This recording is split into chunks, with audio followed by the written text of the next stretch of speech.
Na última aula de Apocalipse 14, fomos até o versículo 18. Hoje daremos continuidade ao nosso estudo a partir deste versículo 18. Dê uma pausa no vídeo, faça a sua oração, peça a iluminação do Espírito Santo para entender o que eu vou dizer aqui e volte para prosseguirmos com o estudo. Se você gosta de assistir aos vídeos do canal, por favor, inscreva-se, comente, compartilhe e deixe o seu gostei. Vamos lá, Apocalipse 14, 18. Diz assim: saiu ainda do altar outro anjo, aquele que tem autoridade sobre o fogo, e eu falei que esse deve ser o anjo bom, que é responsável pela punição eterna. Então, no caso, está falando aqui o texto sobre o fogo do inferno. E esse anjo falou em grande voz ao anjo que tinha a foice afiada, dizendo: toma a tua foice afiada e ajunta os cachos da videira da terra, porquanto as suas uvas estão amadurecidas. Vamos por partes aqui. O versículo começa dizendo: saiu ainda do altar outro anjo. Esse altar, nós já estudamos aqui que ele está vinculado às orações dos crentes. Aqui temos uma imagem do altar e, como eu acabei de falar, não se trata de um altar de sacrifícios, mas de um altar utilizado para simbolizar as orações dos crentes a Deus. Esse é o significado no livro do Apocalipse. Professor, quando foi que nós vimos isso, o significado desse altar no nosso estudo? Quando nós comentamos Apocalipse capítulo 8, versículos 3 a 6. Se você quiser relembrar aquilo que eu falei, basta ver de novo essa aula. Eu vou deixar o link na descrição do vídeo de hoje. Vamos continuar. Se o altar está relacionado às orações, então isso significa que o próprio julgamento dos não-crentes, que é o assunto aqui do texto, o julgamento dos não-crentes na consumação, será fruto da resposta de Deus às orações da igreja. Entende? Deus, aquele que é o vingador por excelência, finalmente vai responder a todos os nossos pedidos de justiça no decorrer da história. Um pedido que é feito sempre pelos crentes, inclusive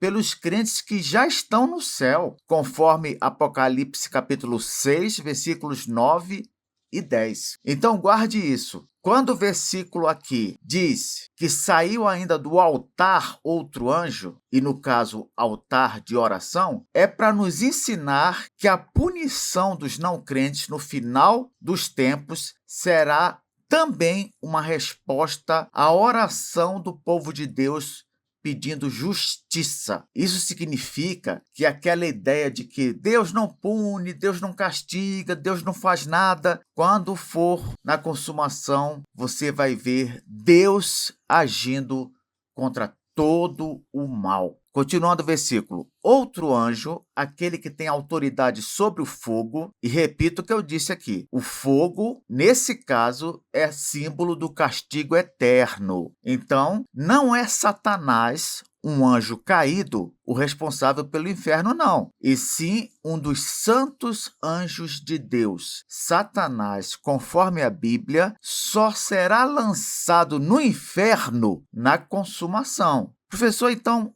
onde está Satanás? De acordo com o livro de Jó, ele está rodeando a terra, procurando o que fazer de mal, porque aquele ali não tem outra intenção senão agir contra o povo de Deus. E se ele não fosse limitado pela soberania divina, ai de nós. O versículo continua: e falou em grande voz ao que tinha a foice afiada, dizendo... Quem falou em grande voz? O anjo responsável pelo inferno falou agora ao anjo que tem a foice afiada, dizendo: toma a tua foice afiada e ajunta os cachos da videira da terra, porquanto as suas uvas estão amadurecidas. Agora preste bem atenção. As uvas aqui, elas apontam para os não crentes. Então, ajuntar os cachos da videira da terra corresponde a atar os feixes de joio para serem queimados, conforme nós vimos lá em Mateus 13, 30. Lá em Mateus 13, os não crentes são os feixes de joio. Aquela ideia de joio crescendo no meio do trigo. Lá, o não crente é o joio. Aqui, o não crente é chamado de uva amadurecida. Amadurecida para quê? Para ser ceifada. Por isso que diz assim no versículo: porquanto as suas uvas estão amadurecidas. Em outras palavras, estão prontas para serem colhidas. E por que estão prontas? Porque chegou o dia da condenação dos que não creram em Jesus como Salvador. Simples assim. Versículo 19. Então o anjo passou a sua foice na terra e vindimou a videira da terra e lançou-a no grande lagar da cólera de Deus. Que coisa, hein? Veja só o início do versículo. O anjo passou a sua foice na terra e vindimou a videira da terra. O que é que nós estamos vendo aqui? Em obediência ao anjo responsável pelo inferno, o anjo da foice afiada vindimou a videira da terra. O que é vindimar? Fazer a vindima é colher as uvas de uma videira. Aqui no texto, porém, é dito que a própria videira é colhida. Não é interessante isso? Porque a gente pensa assim, se fazer a vindima é colher as uvas da videira, por que aqui diz no texto que colheu a própria videira? É porque quer indicar que nenhuma uva escapou. Se você for tentar colher as uvas de uma videira, pode ser que você esqueça de colher alguma. Agora, se você recolhe a videira inteira, você está compreendendo essa figura? É como se este mundo caído, enquanto um sistema a serviço do diabo, fosse uma videira, uma árvore de uvas. E essa videira foi colhida inteira com suas uvas pelo anjo ceifador.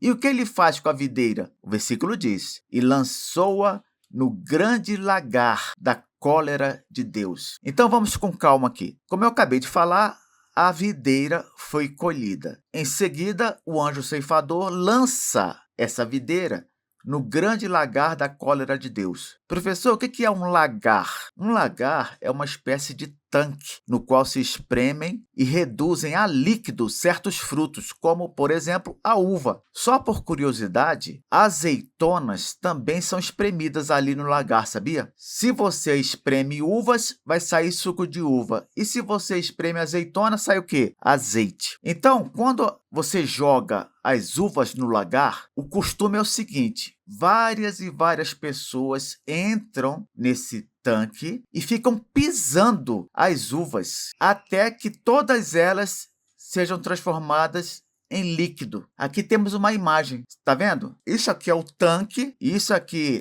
embaixo são as uvas. Eles ficam pisando, pisando, pisando até só haver o suco da uva. Agora, veja que interessante, o texto diz que lagar da cólera de Deus. Cólera é fúria. Se o lagar é o lagar da fúria de Deus e as uvas simbolizam os não crentes, o escritor inspirado está nos informando que os não crentes serão esmagados por Deus. Essa figura significa que, em vez de suco de uva, esse lagar vai transbordar de sangue. A imagem é essa mesmo. É os não crentes sendo pisados por Deus até ficar só o sangue deles. Professor, está parecendo história de terror.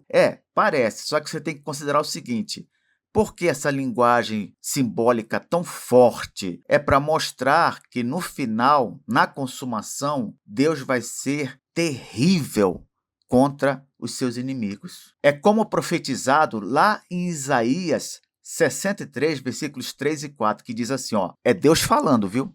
Diz assim: o lagar eu o pisei sozinho, e dos povos nenhum homem se achava comigo. Pisei as uvas na minha ira, no meu furor as esmaguei, e o seu sangue me salpicou as vestes e me manchou o traje todo. Porque o dia da vingança me estava no coração, e o ano dos meus redimidos é chegado. Que coisa, hein? A profecia de Isaías 63, versículos 3 e 4 ela vai se cumprir exatamente conforme vimos aqui em Apocalipse 14. Toda a Bíblia está conectada. Versículo 20.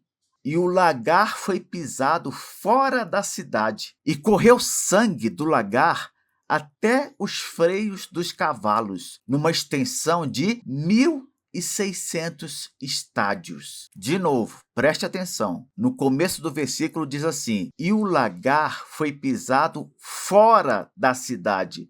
Por que essa informação é importante? Porque ser castigado fora da comunidade era um costume adotado entre os hebreus desde a época da peregrinação no deserto, quando Deus mandou que se punisse o infrator fora do acampamento. Você lembra que o povo saiu do Egito e depois ficou peregrinando no deserto, acampando num lugar, depois no outro? Pois é, quando alguém transgredia a lei de Deus e deveria ser punido com a morte, essa pessoa era punida fora do acampamento, tinha que ser fora da comunidade, conforme Levítico 24:14, que diz: tira o que blasfemou para fora do arraial, e todos os que o ouviram porão as mãos sobre a cabeça dele, e toda a congregação o apedrejará. Por isso que os não crentes são pisoteados em um lagar fora da cidade. Por quê? Porque é uma referência a esse antigo costume entre os hebreus. Eu quero destacar também aqui, aproveitando a ocasião, que o corpo de um novilho sacrificado nos rituais levíticos, um novilho sacrificado pelo pecado, também era queimado fora do acampamento, sabia? Olha o que diz Êxodo 29:14. Mas a carne do novilho, a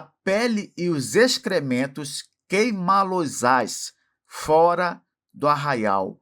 É sacrifício pelo pecado. Professor, por que essa informação a mais? Porque, curiosamente, Jesus, nosso Senhor, ele teve de morrer fora de Jerusalém, pelo fato de ele ser o nosso cordeiro de sacrifício. Por isso que ele teve de morrer fora da cidade, porque aqui em Êxodo 29:14 diz que o corpo do novilho, no sacrifício pelo pecado, tinha que ser queimado fora do arraial. É mais uma prova de que Jesus é o Cordeiro de Deus que tira o pecado do mundo. Em Hebreus 13, versículo 11 e 12, diz assim: pois aqueles animais cujo sangue é trazido para dentro do Santo dos Santos pelo sumo sacerdote, como oblação pelo pecado, tem o corpo queimado fora do acampamento. Por isso foi que também Jesus,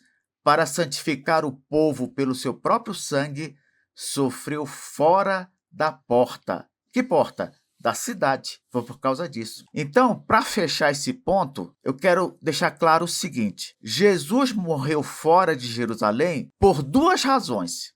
Primeiro, por ser o nosso sacrifício. Primeiro lugar, isso. Segundo, por ser considerado diante do tribunal de Deus um transgressor no lugar dos eleitos. Assim, Jesus combinou nele mesmo as duas possibilidades mencionadas acima. Ele foi morto fora de Jerusalém por ser um transgressor, ou melhor, um substituto dos transgressores, e também por ser o nosso Cordeiro que tira o pecado do mundo. E aí o versículo diz: e correu sangue do lagar até os freios dos cavalos. Como assim, professor? É o seguinte: a altura do chão até o freio de um cavalo, ela varia. Depende, é claro, do tamanho do cavalo. Mas vamos estabelecer aqui por volta de 1,60 m, só para prosseguirmos com o estudo. Então, você tem aqui a imagem do cavalo, e imagine que do chão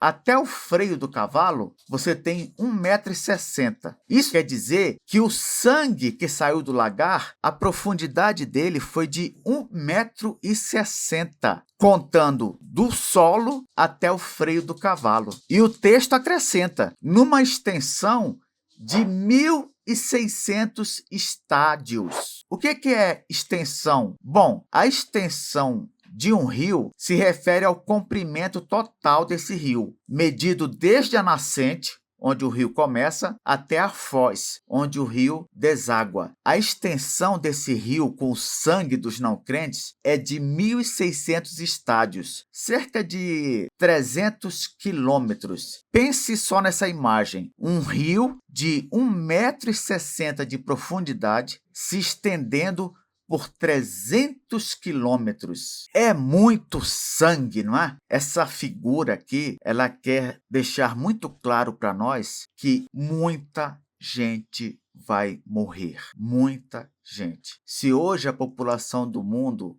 já passa dos 8 bilhões de pessoas, com certeza o número de não crentes que será morto na consumação será de vários bilhões também. Que triste, não é? Na próxima aula, veremos mais detalhes desse final dos que não creram em Jesus como Salvador. Até lá!